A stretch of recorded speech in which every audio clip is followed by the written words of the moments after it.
ഈശോയിൽ ഏറ്റവും സ്നേഹമുള്ളവരെ, ക്രിസ്തുമസിൻ്റെ എല്ലാവിധ ആശംസകളും പ്രാർത്ഥനകളും ഏറെ സ്നേഹത്തോടെ നിങ്ങൾക്ക് നേരുന്നു. ലൂക്കായുടെ സുവിശേഷം 2-ാം അധ്യായം 10-11 വചനങ്ങൾ.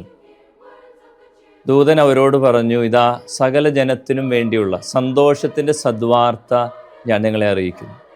ദാവീദിൻ്റെ പട്ടണത്തിൽ നിങ്ങൾക്കായി ഒരു രക്ഷകൻ, കർത്താവായ ക്രിസ്തു ഇന്ന് ജനിച്ചിരിക്കുന്നു. ഹല്ലേലൂയ.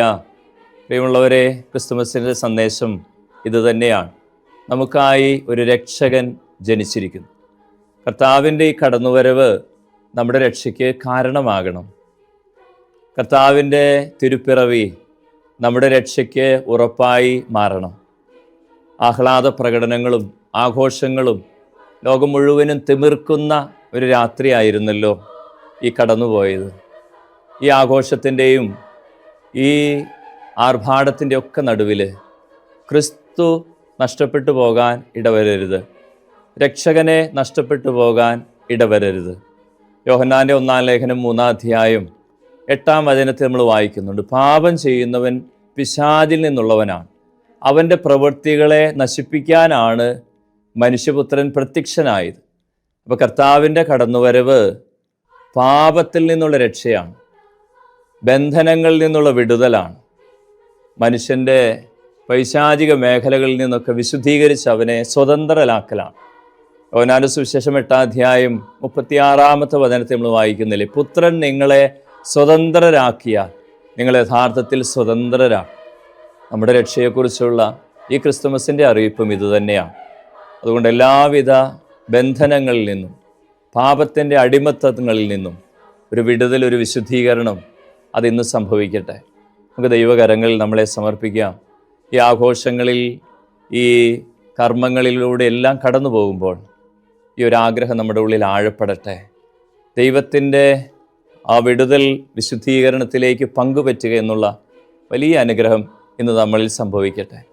പ്രിയമുള്ളവരെ, യോഹന്നാന്റെ സുവിശേഷം 3-ാം അധ്യായം 16-ാം വചനത്തിൽ നമ്മൾ വായിക്കുന്നുണ്ട്, അവനിൽ വിശ്വസിക്കുന്ന ഏവനും നശിച്ചു പോകാതെ നിത്യജീവൻ പ്രാപിക്കേണ്ടതിന് തൻ്റെ ഏകജാതനെ നൽകാൻ തക്കവിധം ദൈവലോകത്തെ അത്രമാത്രം സ്നേഹിച്ചു. നിത്യജീവനിലേക്ക് എത്തിക്കുക, രക്ഷപ്പെടുത്തുക എന്നുള്ളതാണ് ഈ കർത്താവിൻ്റെ കടന്നുവരവിൻ്റെ ലക്ഷ്യം. അതുകൊണ്ട് ഉറപ്പുവരുത്തേണ്ട ഒരു മേഖല അതുതന്നെയാണ്. അതുകൊണ്ടാണ് ഈ ദൈവവചന ശുശ്രൂഷയൊക്കെ കേൾക്കുന്ന മനുഷ്യർ ആദിമസഭയിൽ പ്രത്യേകിച്ച് നടപടി പുസ്തകം 16-ാം അധ്യായത്തിൻ്റെ 30-ാം വചനത്തിലൊക്കെ നമ്മൾ വായിക്കുന്നുണ്ട്, പൗലോസിനോടും സീലാസിനോടും ഒപ്പം തടവറയിലുണ്ടായിരുന്നൊരു മനുഷ്യൻ, കാവൽക്കാരൊക്കെ ചോദിക്കുന്ന ചോദ്യമുണ്ട്, സഹോദരന്മാരെ, രക്ഷ പ്രാപിക്കാൻ ഞങ്ങൾ എന്താ ചെയ്യണം?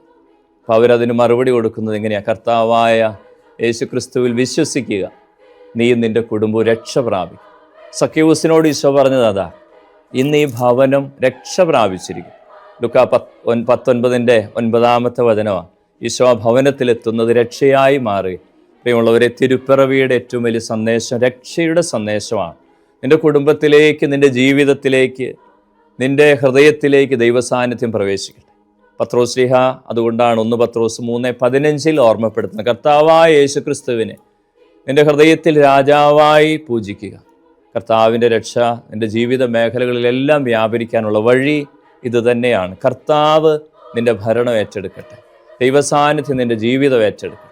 പ്രിയമുള്ളവരെ, നമുക്കിന്ന് പ്രത്യേകിച്ച് ഈ തിരുപ്പിറവി ദിനത്തിൽ കൂടുതൽ ആഗ്രഹിക്കാം, പ്രാർത്ഥിക്കാം, മുന്നോട്ടുള്ള യാത്രയിൽ ഉറപ്പാക്കാം, ദൈവസാന്നിധ്യം നഷ്ടപ്പെടാതെ ജീവിതത്തെ സൂക്ഷിക്കാം.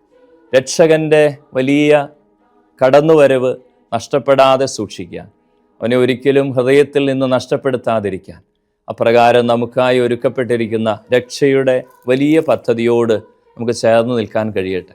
ഈ ദിവസത്തിൻ്റെ എല്ലാവിധ ആശംസകളും പ്രാർത്ഥനകളും ഒരിക്കൽ കൂടി എല്ലാവർക്കും നേരുന്നു. ഈ സന്തോഷത്തിൻ്റെ വലിയ സദ്വാർത്ത നമുക്ക് വലിയ അനുഗ്രഹത്തിൻ്റെ ദിനമായി മാറട്ടെ. രക്ഷ നമുക്ക് ഉറപ്പാകട്ടെ. തമ്പുരാൻ നമ്മളെല്ലാം അനുഗ്രഹിക്കട്ടെ. ആമേൻ.